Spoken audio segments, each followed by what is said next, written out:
In a quiet suburb, 17-year-old Leo Martinez spent his evenings in a cluttered garage, not just gaming, but building the future. Beneath the dust and old tools, Leo's garage became a laboratory for artificial intelligence. He wasn't a coding prodigy. He was a new kind of creator, using AI platforms that turned ideas into reality with just a few words. Leo discovered vibe coding, describing what he wanted, letting AI do the rest. It felt like magic. He started with simple projects, but each success pulled him deeper. The garage transformed into a digital command center, screens aglow with AI-generated code. Leo's obsession grew. The outside world seemed slow, outdated. Inside, he saw endless possibilities. He realized society's systems, finance, power, influence, were just code, waiting to be rewritten. In this crucible of curiosity and ambition, a dangerous idea began to form, one that would soon shake the world of wealth and power. Leo was about to test just how far his new skills could take him. The tech world was buzzing about vibe coding, a term popularized by OpenAI's Andrej Karpathy. No more grinding through code, just describe your vision, and AI builds it. Alexander Wang, Meta's chief AI officer, urged young people, "If you're 13, spend all your time vibe coding." For Leo, this was validation. He wasn't just playing, he was preparing for the future. Tools like Copilot and Replit became his creative arsenal, letting him build complex projects at lightning speed. The skill wasn't coding, but communicating with AI, telling it exactly what you wanted. But this power was a double-edged sword. The same tools that built wonders could also deceive. Leo saw the potential and the risk. In his garage, his intentions sharpened into a bold plan. Vibe coding could create anything.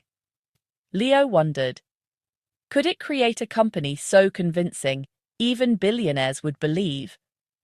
The line between creation and deception was about to blur.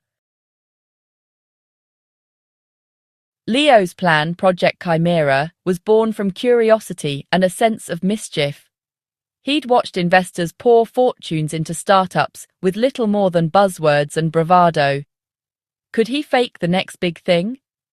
He invented Ethereum Dynamics, a decentralized quantum computing startup, all jargon and promise. Using AI, Leo built a stunning website, technical white papers, and photorealistic product mock-ups. No real tech required. The AI generated everything: plausible content, complex diagrams, even fake research. But a company needs a face. Leo created Dr. Iris Thorne, a fictional prodigy with a deepfake avatar, a fake PhD, and a flawless digital history. Dr. Thorne could speak, present, and answer questions, entirely AI-generated. The illusion was complete. A revolutionary company, a visionary founder, and not a single line of real code. Leo was ready to unleash his creation on the world of high finance. The stage was set for the ultimate test of AI-powered deception. Leo's AI spun a web of credibility for Ethereum Dynamics and Dr. Thorne. It built academic profiles, filled with AI-generated research and citations. Social media buzzed with Thorne's insights, supported by bot followers and fake discussions. The AI crafted press releases and planted articles on tech blogs, all praising Ethereum as the next breakthrough. Even Thorne's personal life was faked: photos, travel stories, conference appearances. The final touch? A slick product demo video, with deepfake Thorne explaining quantum breakthroughs over dazzling fabricated data. Every detail reinforced the illusion, making Ethereum seem unstoppable. Investors searching for proof found a chorus of validation. The trap was set. Now it was time to see who would bite. Leo began outreach, targeting mid-level venture capitalists and tech influencers. Dr. Thorne's AI persona sent personalized emails, referencing each recipient's interests and past investments. The responses were immediate. Impressed by the pitch, the digital footprint, and the tech, several agreed to virtual meetings. The deepfake avatar passed every test, answering technical questions with AI-generated expertise and charm. Word spread quickly among investors, fueled by FOMO and social proof. Soon, the biggest names in finance were clamoring for a piece of Ethereum dynamics. The illusion became self-sustaining, each new believer adding to the hype.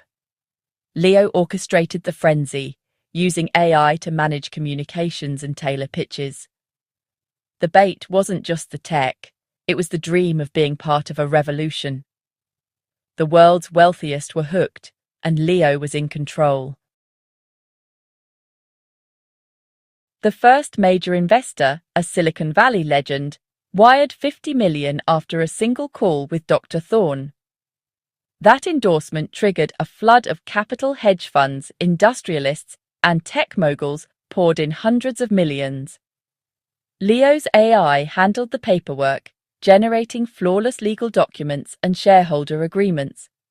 The investors, eager for a stake in the next big thing, barely questioned the details. In less than 2 months, Project Chimera raised over $300 million. Leo, a teenager in a garage, had outsmarted the world's sharpest financiers. He hadn't hacked a system or stolen a password. He'd hacked human psychology. The story of Ethereum dynamics became legend in elite circles. But every illusion, no matter how perfect, eventually faces the truth. The unraveling began with a journalist, not an investor. Digging into Dr. Thorne's credentials, she found no record of his degrees or publications. The academic history was a phantom, impressive on the surface but empty underneath. Her team analyzed the product demo, spotting subtle deepfake artifacts and unnatural perfection. The exposé hit headlines. The $300 million AI hoax. Investors were humiliated, their reputations in tatters. Law enforcement traced the digital trail, not to a global syndicate, but to Leo's suburban garage. The empire of Ethereum dynamics collapsed overnight. The world was stunned by the scale and simplicity of the deception. Leo's experiment had become a cautionary tale for the digital age. Leo's arrest was a media spectacle, a teenager at the center of a global scandal. The story sparked debate about AI's power and the erosion of truth. Experts warned Leo wasn't a master coder, but a master of vibe coding, an architect of AI-driven illusion. The incident exposed a vulnerability. As AI blurs reality, our ability to discern truth is fading. Investors face their own flaws, reliance on hype, social proof, and FOMO. The scandal forced a reckoning. Due diligence now required technical forensics, not just gut instinct. Leo's fate hung in the balance, but his story raised bigger questions. Was he a villain or a product of a culture obsessed with disruption at any cost? The world was left to ponder the ethical limits of technology and its own complicity. Leo's story is a warning and a call to action. As AI grows more powerful, we must demand responsible innovation and digital guardianship. Tech companies must build safeguards, detect deepfakes, and embed ethics into their platforms. Educators must teach not just coding, but digital ethics and critical thinking. Society must foster skepticism and demand transparency from digital platforms. The challenge isn't to reject technology, but to use it wisely and protect the truth. The vulnerabilities Leo exploited exist in all of us. We must become the guardians of our own digital future.